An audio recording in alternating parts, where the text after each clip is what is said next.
Welcome into the Swarmcast here on the ESPN Houston YouTube channel and ESPN 97.5 and 92.5. Joe George, Will Kunkel here with you to talk all things Houston Texans. This episode is brought to you by Blue Star Tequila, the world's first and only night harvested tequila. You can find it near you at bluestartequila.com.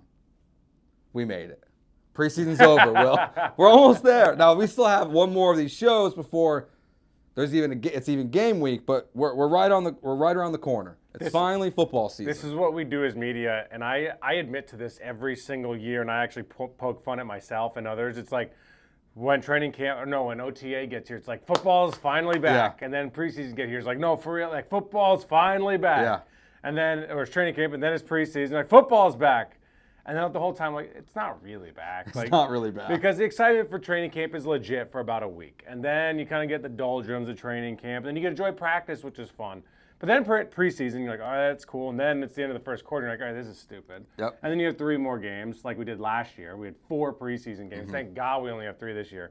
But now for real, we're almost there. Yes. We're still not there, but like now we can talk about real football. Yes, there's elite college football this weekend. Oh, hell And then the real party starts the following week. But this is going to be, as excited as I am for the Texans season, the NFL season, all of it, this first weekend in college football, 3 top 10 matchups.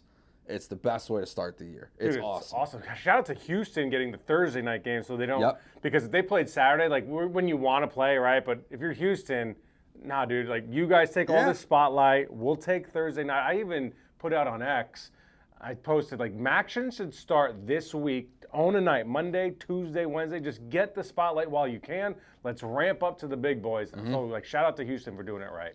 All right, so we've obviously got a bunch of news going on this week. Roster cuts are happening, but the big news around the Texans is officially, and the Texans have been not weird about this. They just haven't been super upfront about like the truth or maybe the extent of Joe Mixon's injury. But we do know now that Joe Mixon is going to miss at least the first 4 weeks of the season.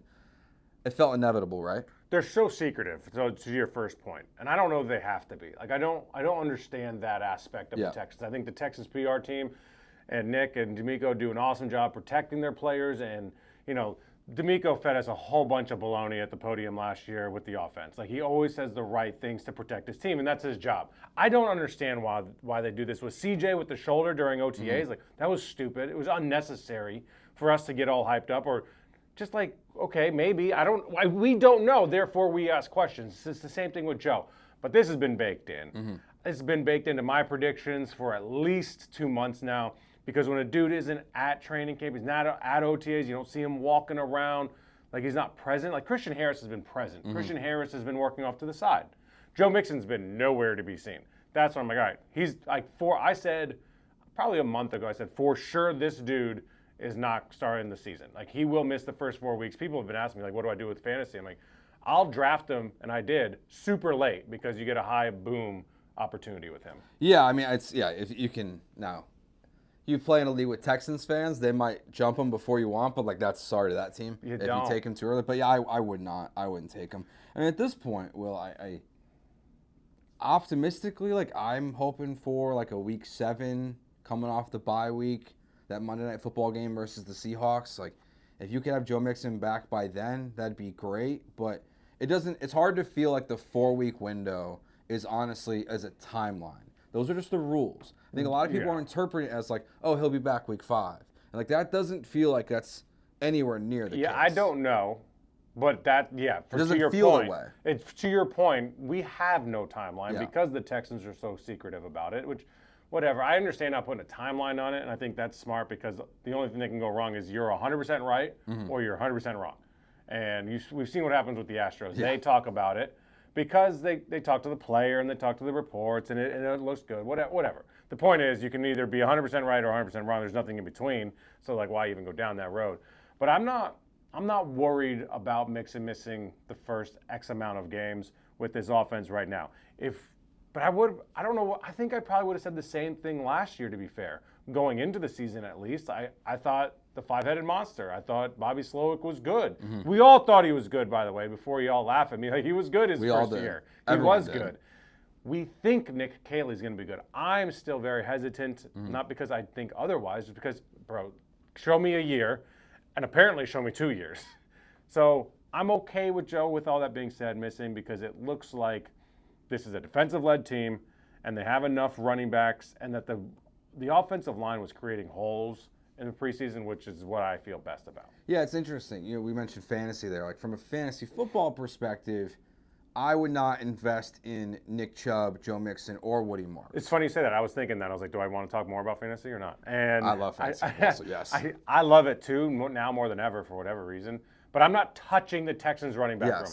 Like, nowhere near. Exactly. That doesn't mean for real football that they're in a bad spot, though. Exactly. I think they're totally different things. Like, for fantasy, no go. For the real thing, it's like, okay, without Joe Mixon, can they get by with Nick Chubb, Dameon Pierce, Woody Marks? The answer to that, to me, is yes. To be fair, we're recording this as cuts are happening. Is it for sure Dameon Pierce is on the roster? I was going to say, are we sure with Dameon? I don't know, so we'll see how this goes when it airs. But at least between Marks and Chubb. It's more Darian Goombawale, no? Yeah, probably. Like, his ability, he's on the roster because he is an elite special teams. I mean, people laugh about the kicking thing. Yeah. But you have a player on your roster that won you a game via kicking, that catches touchdowns, can tackle. Mm-hmm. Like, the guy is one of the best football players in the National Football League. Mm-hmm. Like, he can do everything. He's not elite at anything, but he can do everything. So, Dari's obviously on the team. Yeah, so I think they can get by without Joe Mixon. I mean, maybe they won't have an elite running game this year, but can it be serviceable enough to be a threat for the Texans offense, to help the passing game, to help the play action? I think the answer to that is yes, with or without Joe Mixon. Yeah, so last year, I had no idea Joe's ability to run east and west, or just bounce east and west, was so good. Like, we noticed that, unfortunately, pretty early, and I was like, cool, that's awesome. And then it was the only way he could find a hole, because there were no holes being made by the offensive line.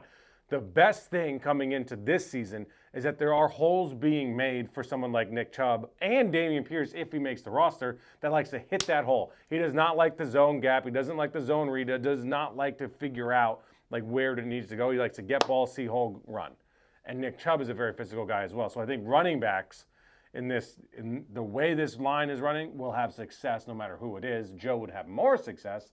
Obviously, he's better. But these guys can find success, especially when you piecemeal them together. How much do you think we'll see from week one the impact of Woody Marks? Do you think he has a smaller role and it just grows throughout the season? Because he obviously was playing pretty late in these preseason games versus the other guys. I think he's got great upside. I think it's about like it is with every single young running back. It is about pass blocking, knowing your assignments, holding on to the football. He hasn't shown any major issues with any of those. But now it's just about proving and earning trust and getting opportunities and taking advantage of the opportunities, making plays.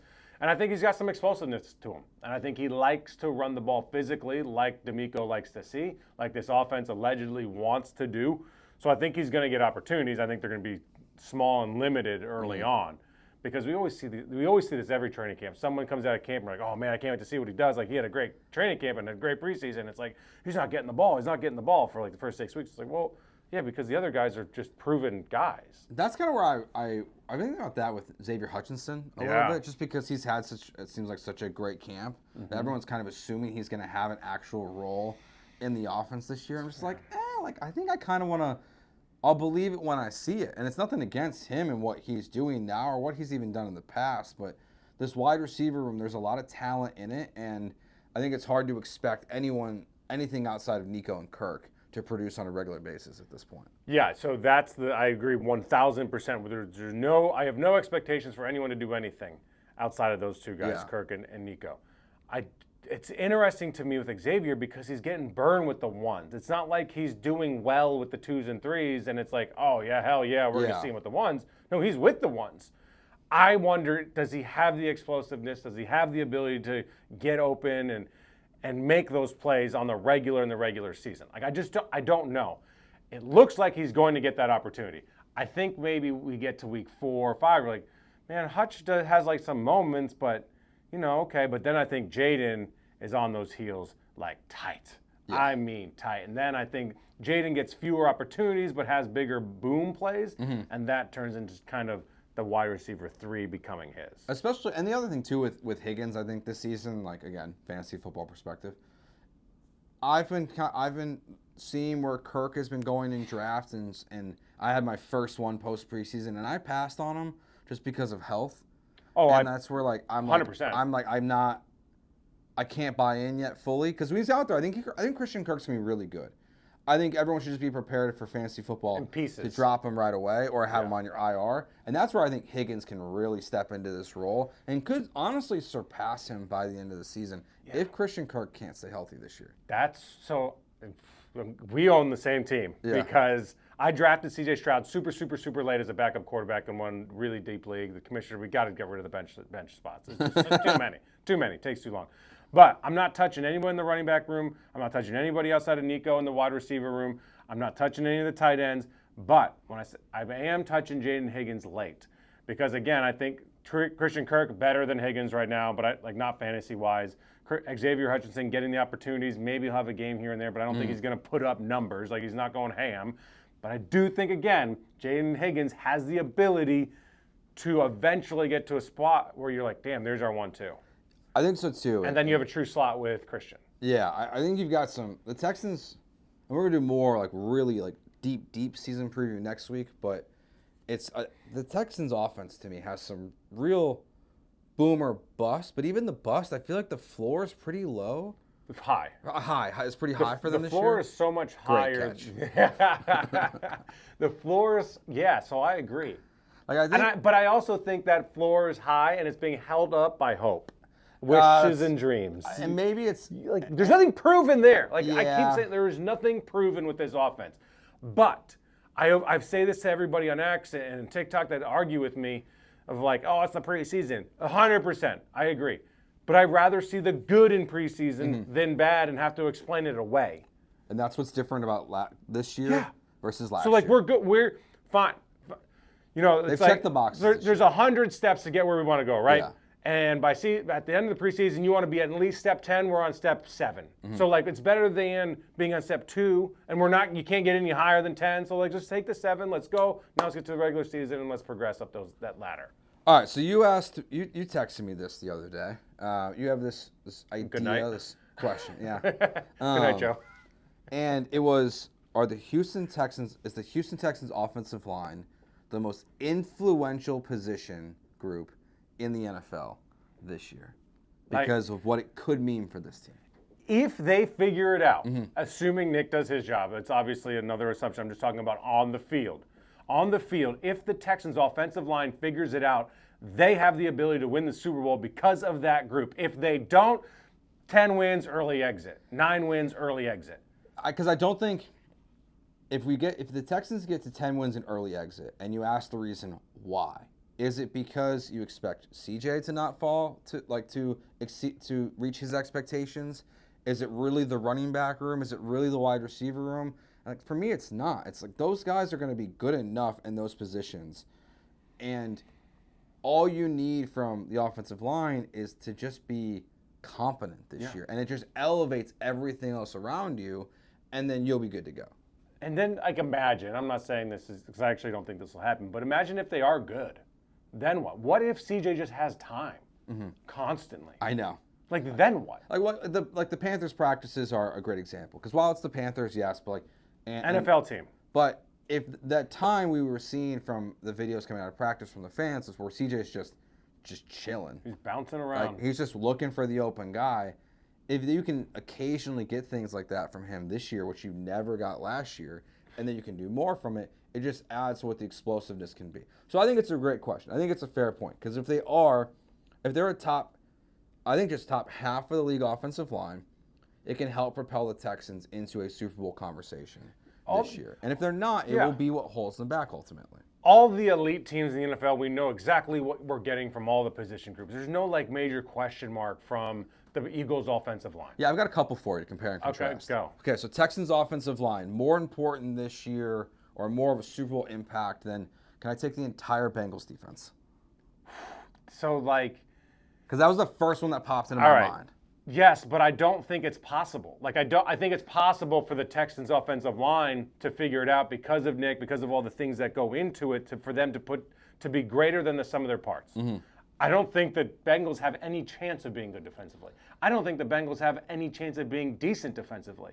That's a forget about it in my mind. There's just no way. That you want to talk about being held up on hopes, wishes, and dreams? Like, just it ain't happening. Now, the argument against this is that they are going through exactly what the Texans offense is going through. So they have a new coordinator. They stole Al Golden from my Notre Dame Fighting Irish. He goes to the Bengals to become the defensive coordinator there after having one of the best defenses in college football last year.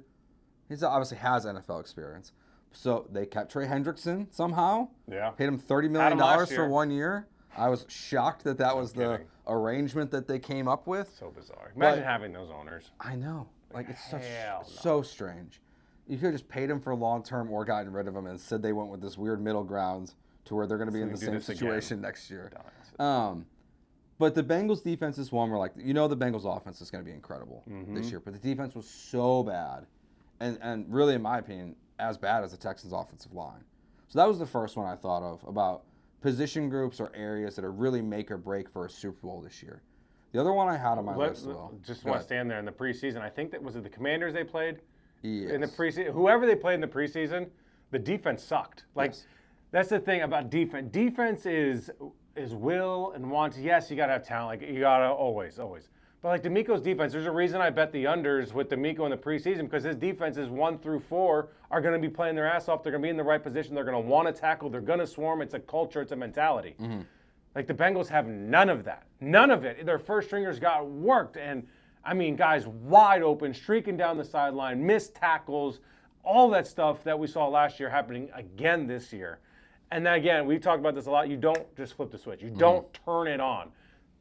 That ain't happening for the Bengals defense. The other one I had was because of how they fell short last year. So it's a little bit different of a category, right? Because the Texans want to get to the Super Bowl. The Chiefs have.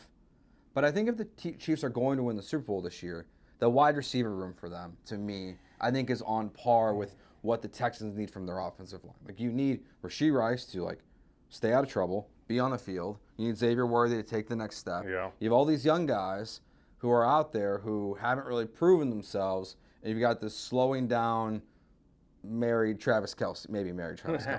So it's like, I think the Chiefs wide receiver room was the other one in the AFC that I put in the same category as the Texans offensive line. I agree with that, and I actually agree that their offensive line is more like the Texans because their left tackle situation last year was a damn disaster. That's why the Texans were in that game, and that's why the Chiefs were against it. All season long, they were fighting uphill because their offensive line was so bad. But Patrick Mahomes is so damn good that he made them look better than they really were. So if they figure that out, so I think their offensive line leads to their wide receivers maybe being better, but they also got to be better. So I think that's a good position group. That keeps them in the upper tier because I think they were real close with the Texans of flipping and maybe the Broncos or the Chargers before Rashawn Slater got hurt. Of like, if you had to take one out, put one in, Chiefs coming out, and it's like so hard to say that because of the Chiefs. But like, they did not look good at all last year. I mean, they got worked by good teams last year. Yeah, I think the true Super Bowl contenders in the AFC, the true Super Bowl contenders in the AFC this year, are the Bills, the Chiefs, the Ravens. Bills, Chiefs, Ravens. Yeah, I think those are the three. And then I think there's this next group of the Texans, the Broncos. I would put the Bengals in that category. I will just because the offense and Joe. Like, they are that good. And he's done it before, right? Like, now they had a better defense that year they went, but he had the worst offensive line ever. Yeah. And he found a way to get him to the Super Bowl. So, like, I always kind of have to have the Bengals there, I feel like, just because of how good Chase, and Higgins are. I think the Texans are, like, very firmly in, like, that next tier 1,000%. Of Super Bowl contenders. And I think they're knocking on the door of getting into that next tier, but there's a lot. It sounds simple, knocking the door, opening it up, right? But there's a lot to prove. There's a lot of work to do between now and then to get in there. Yeah. Now that the season is finally arriving, I feel like for the first time since the end of the college football season, I'm finally like watching TV or looking on Twitter, and there's like legitimate Cam Ward hype for the first time. I haven't seen any of it. Like, I feel like it's so funny you say that. Like, maybe I just watched this interview with Bustin' with the Boys, and maybe I'm biased with that, and they obviously have two former Titans on the show are doing the show. I was gonna say, that's their PR team. But I was listening to, I think it was Orlovsky talking about him as well, and it's just like what he can be this year. Like, he's polished, he can do all these things the right way, and if the Texans were not to win the division this year, is it Jacksonville Yes. Is it Tennessee? Jacksonville for me. Like, I think Jacksonville is going to be a legit football team this year. I just Really? think so. Yeah. I don't think they're in the tier with the Texans by no stretch. I can't do it with Trevor. See, I'm on the other side with Trevor. I'm in on still Trevor. in? Yeah. I was in last year, but this year I see the way he plays, and I love what he does individually. I just think the coaching has been so inept around. We do this, right? So we try to explain away why CJ sucked last year. Mm-hmm. But then at the same time, like, well, Joe Burrow had no offensive line, got to the Super Bowl. Patrick Mahomes did it with no offensive line as well. And then with Trevor Lawrence, like, well, he sucks. Like, well, okay, does he? Or did everything around him really, really suck? I mean, come on, let's try to be fair a little bit. For sure. And now it's... And he's been underwhelming, just to be fair. He has been underwhelming. And I think part of the reason why is at this point now in the NFL, fair to give him the benefit of the doubt, is we used to not see guys fail, and then all of a sudden figure it out. But now you have Baker, you have Geno Smith. Sam Darnold. A year of Sam Darnold. Like, what does it look like in year 2? But, like, you are seeing guys, like, as they get competent coaching that have been in such bad situations are figuring it out. Competent coaching, good situation. It's good for everybody and every human being, like, to be put in the right situation. Well, it's like it's about time the NFL, like, realized they were giving up on guys way too soon. It's so like, I wonder if bad. you could go back, like how many of these quarterbacks how many missed like were opportunities? drafted by, like, the two teams I watched, by the Bears and the Texans, and, like, if they just would have gone elsewhere, like what their careers could have been. If Joey Harrington doesn't end up with the Lions, if Carr doesn't end up in Houston, like what do some of these guys' careers look like? And most of them were just out of the league. Like, Joey Harrington was just, like, gone. Yeah, Josh Rosen. Like, there's dudes. Oh, my gosh. That guy flamed out so fast. Yeah, and there's certain guys that definitely wouldn't have made it. Jamarcus Russell was a forget about it from day Johnny one. wouldn't have made it. John Manziel, yeah. You talking about him? Yeah, no shot. Like, there's certain dudes like just no, dude. But yes, like, the guy's got to be in the right position with the right surroundings. It's we say it every time. We say it all the time. It's the biggest team sport, and then we want to point out one guy as do or die, and it's like that doesn't make any damn sense. So to your point, does it make sense? Like, could the Jags be a legitimate threat this year if Liam Cohen really is that dude? And then as a coach, the offensive wizard that people think he's going to be. I think that's the problem, Will. I think it's so strange. And I know for, like, Jonathan Gannon, it's kind of worked out. Like, Arizona's been competitive. But when he did, like, the pew, pew, pew thing, I was like, I'm out on this guy. And as soon as Liam Cohen did the Duval, I was like, I'm out. But, like, I don't think he can win. Dan Campbell did the ankle biters, and here they are. You know, everyone laughed at him. But the bad pressers, sadly, are, like, more indicative of what's truly about to come than not. Like Adam Gase of the Jets. Yeah. Mike McDaniels staved it off a little bit. I think he's on the hot seat big time. I think that team's going to suck this year. I think they're going to be a dumpster fire. There's been some interesting press conferences for sure. Yeah, I think press conferences don't mean you're going to be a great coach, but typically, if they're really strange, it probably means you're not going to be a good coach. You can see some, like, chinks in the armor of, like, what the hell is happening with this dude? Yeah, like, this is going to translate with 55-year-old grown men. That's the problem. It's not going to work in the locker room. No, like, it's like it doesn't mean that we think, like, we think it's weird, but, like, if the players think it's weird too, then, like, you've got. It's like when I covered the Panthers, they had Matt Rule as their head coach. He had a sign in training camp that said DBO, don't beat ourselves. Like, okay. But when guys made mistakes, I had to go run and touch it. It's like, okay, so that's my other rule with coaches. Come on, man. Like, is gimmicks. Catchphrases. Now, D'Amico has Swarm, and it's worked out for him so far.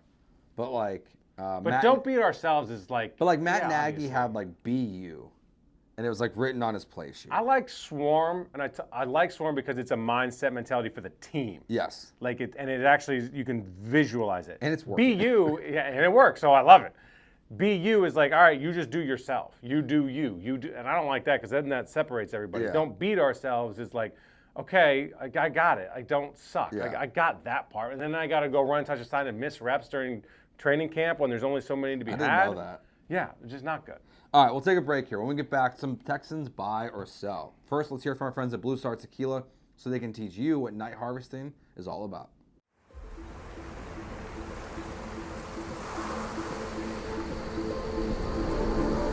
In the highlands of Jalisco, as the fierce heat of day fades into dusk, the sun dips below the horizon, and our jimadores begin their work.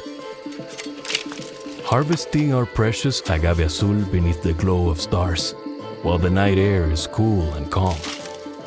Away from the harsh heat of the sun, we protect our agave's freshness, locking in essential natural properties and sweetness, and preserving its unique flavor profile. This world-first practice has been warmly embraced by our jimadores, who relish the soothing embrace of evening's cool air as they work beneath the moonlight. 100% agave azul, night harvested, unfiltered, and additive-free. We invite you to taste the Blue Star difference.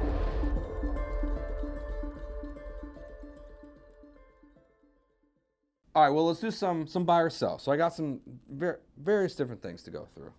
Okay? I want to drink. So they're kind of takes. At what point do we open these on the show, by the way? It's a great question. So the Reposado, by the way, very good. Haven't had the Añejo yet. So maybe next show there's only gonna be one bottle up here, but We can. What's your go-to? anything. Straight, mixing it. Oh yeah, straight. I don't Really? Yeah, I do not like mixing alcohol. So I probably until. Sorry guys, the last like 2 years, I would say like I was late to the tequila game. Oh yeah. I was a late It's bloomer. all right. You're here. I was like like low level beer, and that was pretty much it. So like I've grown my There's a big palate. step from Bush to this. Like Yes. This is yes. different game. I've grown my palate from being. Look, my wife's runs an Italian restaurant, so it's like you learn different things than just like what you get at a local sports bar. All right, so Go ahead. buy or sell. The Texans will have a running back rush over 500 yards this year. Oh smokes, over. Okay, 600 Over. yards. Over. 700 yards? No. Okay. First of all, I can't say over if you're the quizzicalness in which you said Yes. that makes me sound crazy. No, I don't think so. 500. You got to remember extra game, so it's Yes. like, what's it, 50 some odd yards a game? It's not exactly like 1,000-yard running back is not. I mean, it's not that great. Yeah. I mean, it's 50 some odd yards a game. So I was thinking the number I thought of. So at you're first saying was- 25 some odd yards a game? Yeah, so I'm thinking like 600 yards is probably what you should expect from like the leading rusher on the Texans this year. But I'm being optimistic great when I think question. of that because I'm assuming that means at some point Joe Mixon's coming back. Like if it's just Nick Chubb the entire year, maybe he does pass over 700 yards himself. But if Mixon comes back, it's going to. Nick could get over. Slow them Yeah, down. he'll go over 800 if it's just him. I feel like he's going to be like just a touchdown machine, like He in the might. red zone. I just wonder how long he's going to hold up. Like, that's my biggest thing. I just don't know. I don't Yeah. know. I'm not saying he won't. I thought he looked good in preseason. I thought that's what I wanted to see the most. That's why I said I wasn't judging him in training camp because I got to see this dude in pads. And when I talked to him, he said as much too. So, but I think 600. I'm over 700 on somebody. Yeah. Yeah. I think there's. It's a great question. It really just depends on probably when Mixon comes back to really factor in. And that's why we started the show, and that's why this is probably the Does- hardest one of all of them. Does Joe Mixon get over 700? I would say no because it's just the Texans are being so secretive with the injury that When do you think Joe returns? I'm hopeful for that Monday night game against the Seahawks, Week 7. Like just to give him a When's the couple. bye? 6? It's Week 6, yeah. That's a good week to do it. So it's like he has got the bye week plus the extra day. But for Monday Night the Football. Texans, I will say, are not a team that says, "Oh yeah, we'll give them an extra week." They're like, when you're back, you're back. You're good to go. Yeah, like once you're ready, like you're out Yeah, there. yeah. So But I would like to see by Week 7. I mean, at the end of the day, like, does it really matter if he's back by Week 12 and he's healthy? Because they're going to be in the playoffs. they need him for the stretch run. Whatever the Yeah. stretch run is, whatever the big portion is of their schedule, however you want to break it down, so first of all, they have to have him for the playoffs. They have to have him for the final month of the season, and then go back, work your way backwards from there. I don't really care. But at some point, for this team, if they are a threat to it, they are not going to the Super Bowl, and they are not going to the AFC Championship without Joe Mixon. Yeah, I mean, I do believe that though Joe's an important piece, but he becomes, the deeper you go, like the littlest thing becomes the biggest thing, and Joe can make you that much better. And the way he plays, his mentality, his approach, and what he brings to that locker room is so critical, especially late. if I had to pick you have to have him by this day, I would look at Week 12. So Week 12 is when you play against the Buffalo Bills here on Thursday Night Football. The following week, You've got a division game versus the Colts, no big deal. But then the following week after that, week 14, Sunday Night Football versus the Kansas City Chiefs. So like I love as long as you have Joe Mixon like back for their week 12, like where at least you have him versus the Bills and the Chiefs. That's a very good thing. That's the second time you play the Colts, right? Yeah. So I'll take the opposite side just to say, hey, I gotta have him back for the Colts. You've seen him once. Everyone's got tape on you. You see the Colts every year, twice. Like, let's get a new wrinkle. Let's get that boost against the team. Was that home or away? The Colts game. That one's on the road. So, like, all right. I'm going to take that one. Like, got to have him for that Colts game, and I'll say it's a huge game. Just because the Colts can play you tough. I mean, even the year that we beat them to go into the playoffs, we didn't exactly beat them. There was a lot of, thank God they fumbled that game away. Yeah, they dropped it. They had a wide open. And they took Jonathan that's Taylor football. off the field, which is like crazy. They blew, like, that play to Nico, first play was like, oh, hell yeah. And then it was like, oh my gosh, the whole way. Yeah, you think we see both Danny Dimes and Richardson this year when the Texans play him? When the Texans play him, I don't know. Yeah. I think both play. Because week 14 is the second time. Hurt. But if Danny is significantly better than Anthony Richardson. Significantly. Now, if you're just watching X clips or watching highlights on YouTube, you will never know that. If you watch games and you watch football and you watch film, it's not even close. It's not even close to a competition. And guys don't really get named starting quarterback when you have a competition like that early. What was it, like 2-3 weeks before the season? Yeah, it was a runaway. It wasn't even close. And they have invested in Anthony Richardson significantly. I talked to a coach in this league that said they love playing Anthony Richardson. They love it. Because he can't do anything? He sucks. All he can do is run. Yeah, he sucks. And he's going to get hurt. And that's nothing against him. And it's like, oh, yeah, remember the Texans threw the deep ball. For sure. He has a strong arm. He throws the ball deep, and the receiver goes and gets it. He doesn't do it 35 times in a game. He doesn't have the consistency. Hell no. Even the big play stuff, he hasn't done on a regular enough basis to where like he's a threat to do it. It's not his, like... That's when the Texans were working through Jalen at safety, and he was continuously getting beat back. And I hate to put the bust label on people because I won't go there yet. Because it's not his fault. I think it's the true. Colts made a mistake. See, I think Chris Ballard's the bust, not Anthony Richardson. That's another conversation. Because why? Because it's not Anthony Richardson didn't 100%. Call the Colts and say, "Hey, I'm the 5th overall pick in the draft." Yeah, that's true. It's Ballard took and they do this crap all the time in the NFL. Jamarcus Russell, Christian Ponder. Jimmy Clausen, Brady Quinn. Like, guys go way too early, and we know they. I will say, I thought Jimmy Clausen was going to be good. Me too. I thought that. Did you threaten to retire like Mel Kiper did? No, that idiot. By the way, who's like, he has obviously very, very good at what he does. Jokes aside. Yeah. But what he was doing about Shador this year, lost complete respect. It was gross. Yeah. Shador sucks. Yeah. He's not good. I hope he figures it out. Brady's I want him to be good, but he's not good. Yeah, he's not good yet. Stop. That's why Cam Ward, to your point, hasn't gotten any attention. Shador's taken all the air out of the room. I know. He sucked all that air out of the room. Buy or sell. CJ Stroud throws for 30 touchdowns this year or more. What did he throw for last year? Low 20s. And what did he throw for his rookie year? See, I should have asked. I should have known this. I'll go over. He was 28 his rookie year, 32. Was he? 23 his rookie year, 20 last year. Oh, 30? I'll go under. I think it's gonna be. I think he's. 30 I think so many more. I think he's gonna miss it. Yeah, 10 more touchdowns this year. That's quite a bit. I think he's gonna miss it, but I think it's gonna be really close. That's fine. So I think under. Yeah. So don't come at me like No. I think it's gonna be very. We're cashing very that close. same check. Yeah. Comment below if you think over, by the way, and why you think so. Yeah, and honestly, if he does go over, I wouldn't be shocked. Like it would mean the Nick Caley experience is working. I was gonna say it says a lot. It says a lot. If he goes under, like it could be 29, so it could be okay. Like we're good. If it's 20 again, it's a different conversation. Yeah, like he needs to be over 20. He needs to be over 24. He needs to be over 24. Yeah. Especially with the running back room where it is. Yeah, because if Nick Chubb isn't just like a goal line merchant, like you need to be able to score in the red zone. I wonder about Woody Marks on the goal line. Because I think he's got some explosiveness to get to the edges and hit the pylon and have the ability. Well, that last preseason touchdown, like you kind of saw what it could look like. Yeah. So they've got options. I mean, this These is where tricky. But what is Stover? Is the Vegas line over like? under 30? No, I just picked a number. I was like, damn, if it is, I'm gonna bet No, I just under. picked a number. No, I saw I saw DJ and DJ Bannerman and Chancellor Johnson having a conversation about if C.J. Stroud takes the Texans to the AFC Championship game, is he automatically the best quarterback in franchise history?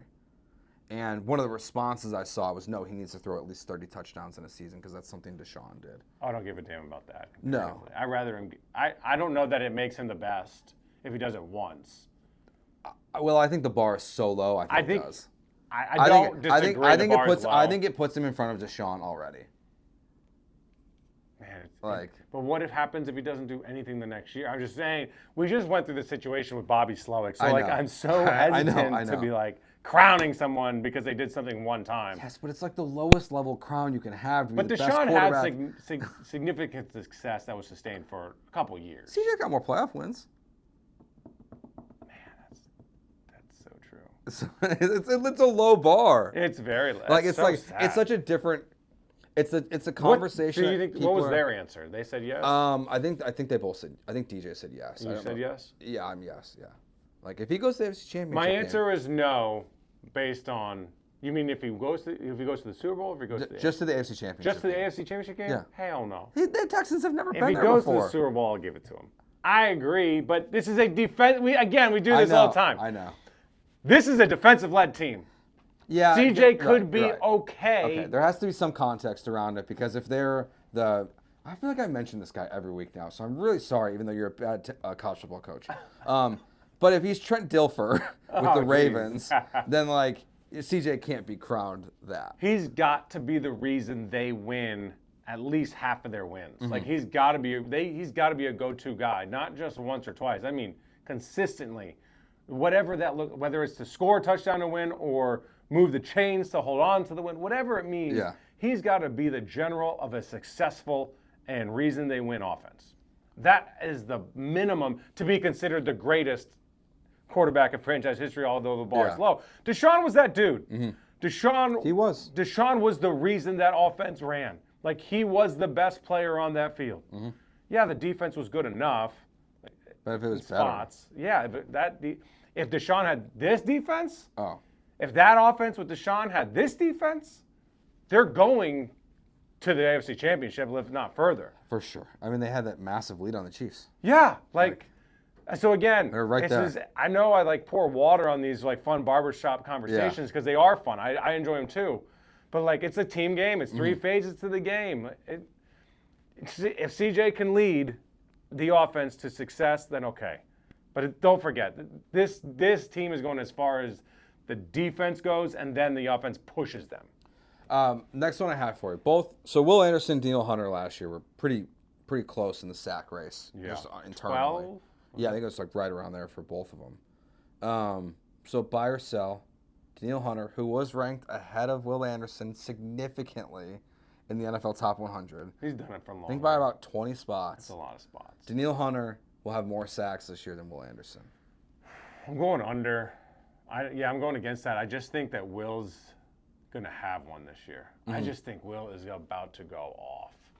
I think it takes pass rushers 3 years at least to figure out all the moves, to have the offensive line figure out their moves, and then the defensive line counter that, figure out the run, put on the weight on their body to be able to stay in the game and play the run as well, still get to the quarterback. Like Brian Burns, I did this with him when he was in Carolina. He was great coming out as a rookie, and then his second year wasn't as great because he didn't bulk up as much. The offensive line knew his moves. Now he's with the Giants, and now he's got help on the other side with Kalen Thibodeau, and now who else did they?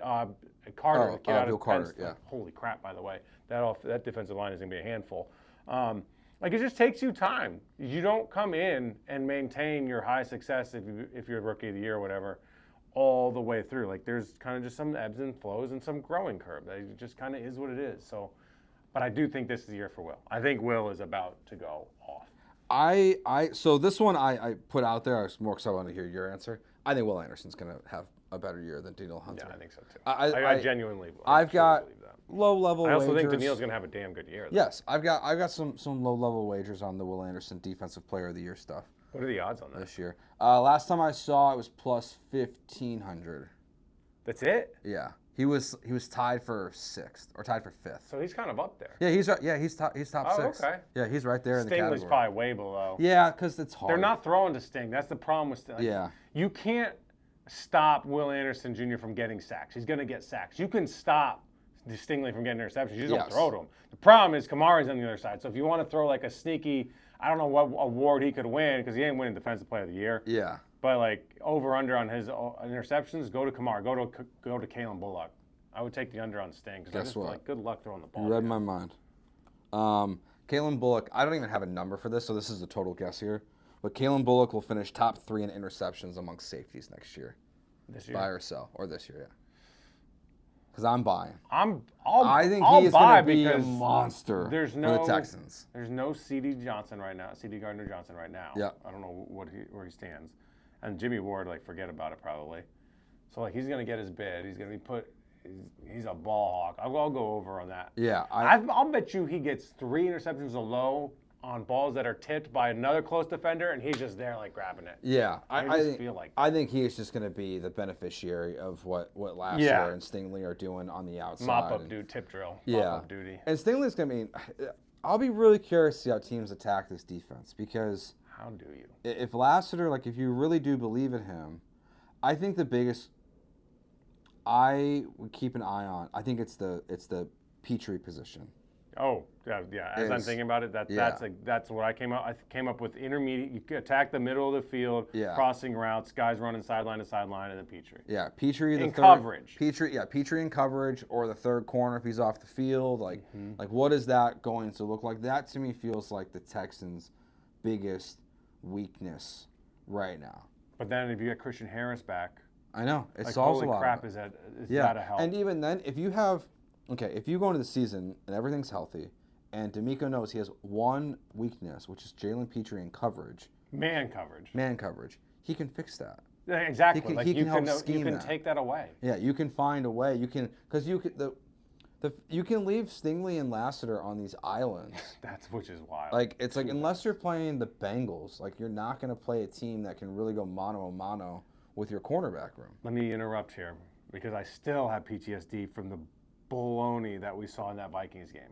Oh, yeah. Like, what were we doing? There was no safety help on Justin Jefferson. There was nothing. It was only one-on-one, and even then it wasn't even bump and run. It was like it was 10 yards off, and JJ was open all the time right away. And that was the worst scheme defense I've ever seen DeMeco run. Yeah, and that's where this is all like what it could be. We talked about this last week. The biggest thing for me, the Texans this year still will be not letting the bad teams beat you like they've constantly done now for 2 years. But also, like, some of that stuff, like the Vikings game is a great example of, like, I'm like, that was strange. I don't mind you getting your ass kicked by a pretty good team in their building. Yeah. Like, whatever, it happens. Even, like, a bad team, like, won. Fine. But the way it happened and the scheme going into it, I can't excuse. And then the offensive line issues that was like when we're like, holy crap, this is really bad. And the false starts from Laramie. But like the defensive scheme, I was like, this is you. If you're gonna lose, fine, but don't lose because you went into it with a bad plan. Yeah, you gotta adjust, especially because the bar for DeMeco is up here. Yeah, and that's where through the roof. And I think the hope there is okay. Like there's a learning curve for DeMeco in year 2, where it's like you've got maybe the most underrated offensive play caller in the NFL there in Kevin O'Connell. At this point, like, he's up there with Ben Johnson and those guys and Andy Reid, but I just feel like he's still not fully elevated in that category. Like, he figured some stuff out versus DeMeco. It worked really well, and now DeMeco's got to make sure stuff like that doesn't happen again. My thing is, like, if I notice something, Kevin O'Connell sure as hell sees. Like, I shouldn't be noticing anything. I should be confused as hell. You know what I'm saying? Sure. Like, that's what's crazy for me. Here's Will Kunkel. Will, where can they find you? Find me on YouTube, Kicking It with Kunkel. Find me on X, Instagram, TikTok. Just type in Kunkel, Kunkel. But subscribe and like my videos on YouTube, Kicking It with Kunkel. Had a great conversation. I don't know if, as we record this, I don't know that Damon Arnett makes the team, but great conversation with him. And then I had an awesome conversation with Ed Ingram, offensive lineman, and how the mindset of this team has changed tremendously in that offensive line room. Just his answers were things we never heard before. I'm going to have that up this week as well on the channel. He's Will Kunkel. I'm Joe George. Find me on all social media platforms at Joe George Radio. We'll talk to you next week. Reminder, this episode has been brought to you by Blue Star Tequila. Find it near you at bluestartequila.com. Football's back. Go Texans. Almost. We'll talk to you next week.